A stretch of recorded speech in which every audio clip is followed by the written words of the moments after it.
Hello అందరికి నమస్కారం. Movie review of Masjid the movie ఇది 2025 రిలీజ్ అయింది. ఆహాలో స్ట్రీమింగ్ అవుతుంది. ఈ మూవీ ఫస్ట్ లో 2020లో ఆహాలో వెబ్ సిరీస్ గా రిలీజ్ చేశారన్నమాట. డైరెక్టర్ క్రిష్ గారు ఈ వెబ్ సిరీస్ స్టోరీని కొన్ని మార్పులు చేసి సినిమాగా కన్వర్ట్ చేశారనమాట. మెయిన్ గా ఈ స్టోరీ వచ్చి హైదరాబాద్ బ్యాక్ డ్రాప్ లో నడుస్తుంది అనమాట.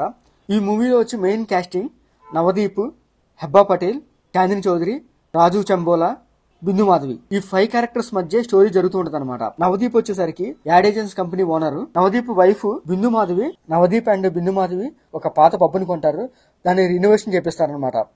సో ఆ పబ్ లోనే చాందిని చౌదరి అండ్ రాజు చంబోలా మేనేజర్ గా వర్క్ చేస్తూ ఉంటారు. హెబ్బా పటేల్ అక్కడ సింగర్ గా వర్క్ చేస్తుంటది అనమాట. ఇందులో నవదీప్ క్యారెక్టర్ కొంచెం స్టైల్ గా ప్లే బాయ్ క్యారెక్టర్ లాగా ఉంటది. చాందిని చౌదరితో ఎఫ్ఐఆర్ పెట్టుకుంటాడు. సో చాందిని చౌదరి ప్రెగ్నెంట్ అవుతుంది అనమాట. ఈ ప్రెగ్నెన్సీ విషయం తన వైఫ్ బిందు మాధవి తెలిసి నవదీప్ ని వదిలేసి వెళ్ళిపోతుంది అనమాట. సో అక్కడ వెళ్ళిపోయాక నవదీప్ తర్వాత బిందు మాధవి కన్విన్స్ చేశాడా లేకపోతే ఏం చేశాడా అనేది ఈ మూవీ స్టోరీ అనమాట. ఈ మూవీ ఓవరాల్ గా వెబ్ సిరీస్ టైప్ లాగే ఉంటది. కానీ కొన్ని సీన్స్ బాగుంటాయి మూవీలో.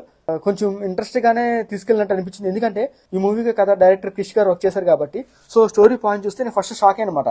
ప్రజెంట్ ఉన్న లైఫ్ ని, మనీని అండ్ లవ్ ని ఎలా ఇంపార్టెన్స్ ఇవ్వాలి అనేది ఈ మూవీలో చాలా బాగా చూపిస్తారనమాట.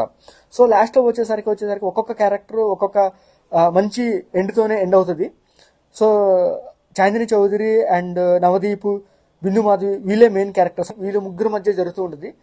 హెబ్బా పటేల్ది ఓకే, కొన్ని చోట్ల బాగుంటుంది తన క్యారెక్టర్. ఓవరాల్గా అయితే మూవీ ఓకే, ఒకసారి చూడొచ్చు. ఇది మూవీ ఆహాలో స్ట్రీమింగ్ అవుతుంది. మా వీడియోస్ నచ్చి లైక్ చేయండి, షేర్ చేయండి, సబ్స్క్రైబ్ చేసుకోండి. Thank you for watching.